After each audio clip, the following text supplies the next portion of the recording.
नमस्कार. तुम्हाला कधी असा प्रश्न पडलाय का की आपले पूर्वज नक्की कुठले होते, त्यांची मुळे कुठे आहेत? हा शोध घेणं ना एखाद्या ऐतिहासिक रहस्याचा उलगडा करण्यासारखंच थरारक असतं. आजच्या या विश्लेषणात आपण अशाच एका अतिशय रंजक आणि आध्यात्मिक रहस्याचा वेध घेणार आहोत. पण हे सगळं सुरू करण्यापूर्वी एक महत्त्वाची सूचना. हा व्हिडिओ जर आपल्याला आवडला असेल तर नक्की लाईक करा आणि आपल्या दत्त प्रबोधिनी यूट्यूब चॅनलला सबस्क्राईब करा. चला तर मग आपल्या या सांस्कृतिक ओळखीचा शोध सुरू करूया. आजच्या या विश्लेषणाची रूपरेषा अगदी सोपी आहे. आपण पाहणार आहोत कुलदैवत म्हणजे कुटुंबाचा मुख्य धागा, देवघरातील टाक म्हणजे नक्की काय, कुळाचार का विसरला जातो, आडनाव आणि प्रदेशानुसार शोध कसा घ्यायचा, हेळवी समाजाची यातली भूमिका आणि शेवटी हरवलेल्या कुलदैवतांसाठीचे पारंपरिक उपाय. तर वळूया आपल्या पहिल्या मुद्द्याकडे.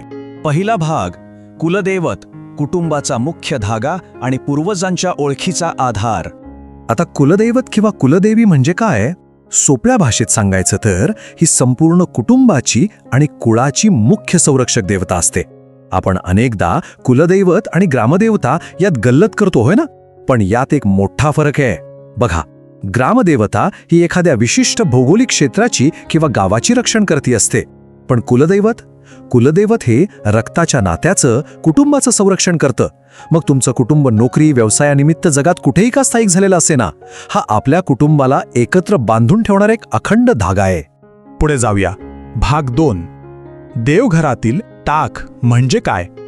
देवघरातील भौतिक पुरावे शोधताना तुम्हाला माहितीये का, कुलदैवत ही काही फक्त एक अमूर्त आध्यात्मिक संकल्पना नाहीये. टाक हे त्याचं एक अतिशय दृश्य, अगदी भौतिक रूप आहे. देवघरामध्ये पूर्वजांच्या देवतांचं प्रतिनिधित्व करण्यासाठी हे पवित्र, उठावदार धातूचे पत्रे ठेवलेले असतात. आपल्यापैकी अनेकांनी ते पाहिलेही असतील. हे टाक म्हणजे नुसते धातूचे तुकडे नाहीत, तर परंपरेशी थेट जोडणारं ते एक महत्त्वाचं माध्यम आहे. या टाकांबद्दल काही गोष्टी खूप खास आहेत. पारंपरिकरित्या पाहिलं तर हे टाक पंचकोनी आकाराचे असतात. ते एका पिढीकडून दुसऱ्या पिढीकडे हस्तांतरित होणारा एक जिवंत वारसा आहे. कुटुंबाच्या कुळाचार अबाधित ठेवण्यासाठी हे टाक खूप महत्त्वाची भूमिका बजावतात. आणि पारंपरिक स्रोत असं सांगतात की अत्यंत निर्मळ आणि शुद्ध मनाने जर तुम्ही ते हातात घेतले तर एका अखंड आध्यात्मिक ऊर्जेची किंवा दैवी ऊर्जेची प्रचिती नक्कीच येते. पण मग इथे खूप मोठा प्रश्न उभा राहतो. जेव्हा पूर्वजांचा हा दुवा अचानक तुटतो तेव्हा नक्की काय होतं? जो धागा शेकडो वर्ष एका कुटुंबाला जोडून ठेवतो, तो जेव्हा अचानक हरवतो तेव्हा त्या कुटुंबाच्या ओळखीचं काय होतं? आणि इथूनच सुरू होतो आपला भाग 3, कुळाचार का विसरला जातो, कौटुंबिक इतिहासाचा लोप. कुळाचार विसरण्याची ऐतिहासिक आणि सामाजिक कारणं जर आपण पाहिली तर ती अतिशय तर्कशुद्ध आहेत. सर्वात आधी काय झालं तर मोठ्या पारंपरिक एकत्र कुटुंब पद्धती लयाला गेल्या आणि विभक्त कुटुंबे तयार झाली. दुसरं म्हणजे घरातील मौखिक इतिहास सांगणाऱ्या ज्येष्ठ सदस्यांचा अकाली मृत्यू झाला, ज्यामुळे जुनी माहिती पुढच्या पिढीपर्यंत पोहोचलीच नाही. याशिवाय ऐतिहासिक कालखंडात झालेलं सक्तीचं स्थलांतर, मूळ गाव सोडावा लागणं आणि धर्मांतरामुळेही या प्रथा बऱ्याचदा मागे पडल्या. हा विषय अतिशय रंजक आहे आणि यातून मार्ग कसा काढायचा ते आपण पाहणारच आहोत. पण पुढे जाण्यापूर्वी एक महत्त्वाची आठवण. हा व्हिडिओ जर आपल्याला आवडला असेल तर नक्की लाईक करा आणि आपल्या दत्त प्रबोधिनी यूट्यूब चॅनलला सबस्क्राईब करा. चला आता हे हरवलेले धागे कसे शोधायचे ते पाहूया.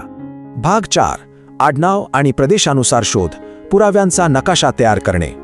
आता या स्लाइडवर जो तक्ता आहे ना, तो खरोखरच खूप मनोरंजक आहे, कारण हा आपल्याला चक्क एक गणितीय दृष्टिकोन देतो. कुटुंबाच्या मूळ प्रदेशाशी जुळून आपण देवतेचा शोध बऱ्यापैकी अचूकपणे घेऊ शकतो.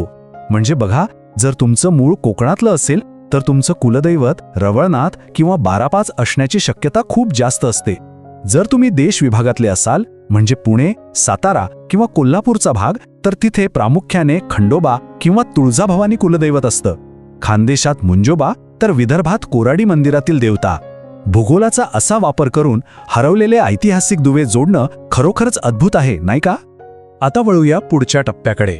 भाग 5, हेळवी समाज, वंशावळीचे रक्षक, महाराष्ट्राचे पारंपरिक वंशावळीकार.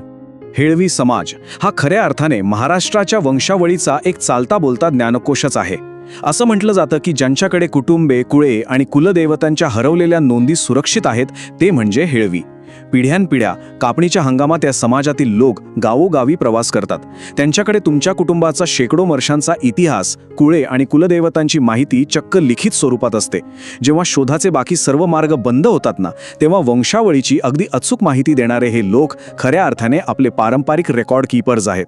आणि आता शेवटचा पण तितकाच महत्त्वाचा टप्पा, भाग 6, हरवलेल्या कुलदेवतांसाठी पारंपरिक उपाय, आध्यात्मिक दुरावा दूर करणे. कधीकधी असं होतं की ऐतिहासिक नोंदीचे सगळे मार्ग खुंटतात. मग अशा वेळी काय करायचं? तर यावर काही पारंपरिक आणि ज्योतिषशास्त्रीय उपाय सुचवले जातात.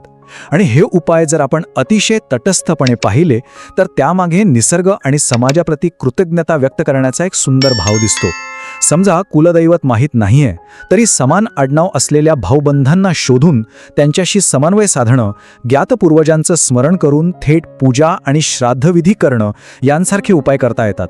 यासोबतच वर्षातून एकदा अन्नदान करणं, पिंपळ किंवा कडुलिंबासारखी पवित्र झाडं लावणं किंवा अगदी गायीसारख्या प्राण्यांना चारा खाऊ घालणं, हे सर्व मार्ग वंशाचा सन्मान करण्यासाठी आणि एक सकारात्मक ऊर्जा प्रस्थापित करण्यासाठी सुचवले जातात. तर मग जाता जाता एक विचार करण्यासारखी गोष्ट, वेगाने आधुनिक होणाऱ्या आजच्या या युगात आपल्या पूर्वजांच्या स्मृती जतन करण्यासाठी आपण कोणकोणत्या सीमा ओलांडायला तयार असलं पाहिजे? आपला इतिहास, आपली मुळं आणि आपली ओळख जपणं हे केवळ भूतकाळाशी जोडले जाणं नाहीये, तर आपल्या भविष्यासाठी एक भक्कम पाया तयार करण्यासारखा आहे. आजच्या या विश्लेषणातून तुम्हाला नक्कीच काही नवीन दृष्टिकोन मिळाला असेल अशी मी आशा करतो. आणि हो, पुन्हा एकदा आठवण करून देतो, हा व्हिडिओ जर आपल्याला आवडला असेल तर नक्की लाईक करा आणि आपल्या दत्तप्रबोधिनी यूट्यूब चॅनलला सबस्क्राईब करा. वेळ दिल्याबद्दल खूप खूप धन्यवाद. आणि हो, आपल्या मुळांचा शोध नक्की घेत रहा.